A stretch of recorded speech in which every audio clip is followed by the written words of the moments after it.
To set up Google Analytics tracking code, start by creating a Google Analytics account if you don't already have one. Go to the Google Analytics website and sign in with your Google account.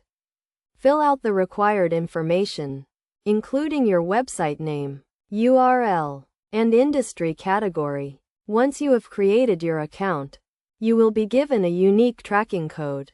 This code is a small snippet of JavaScript that you need to add to every page of your website. The tracking code is usually in the format of a script tag and starts with the line function I. To get the tracking code, navigate to the admin section of your Google Analytics account and click on the property you want to track. Then click on Tracking Info and then Tracking Code. You will see the Global Site tag, which is the tracking code you need to add to your website. To add the tracking code to your website, you have a few options. If you have a website builder like WordPress or Wix, you can use a plugin to add the tracking code.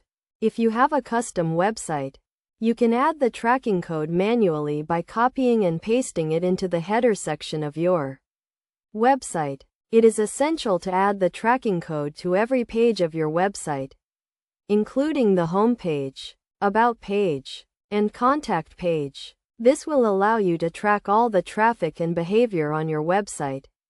Best practice is to test the tracking code to ensure it is working correctly. You can do this by navigating to the real-time section of your Google Analytics account. If the tracking code is working, you should see your own visit to the website being tracked in real time. Additionally, make sure to set up goals and events in your Google Analytics account. Goals are actions you want visitors to take on your website, such as filling out a form or making a purchase. Events are specific actions that visitors take on your website, such as clicking a button or watching a video.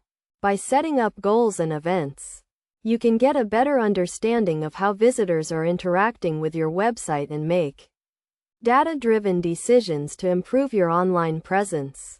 In conclusion, setting up Google Analytics tracking code is a straightforward process that requires creating a Google Analytics account, getting the tracking code, adding it to your website, and testing it to ensure it is working correctly. By following these steps and best practices, you can gain valuable insights into your website traffic and behavior and make data-driven decisions to improve your online presence.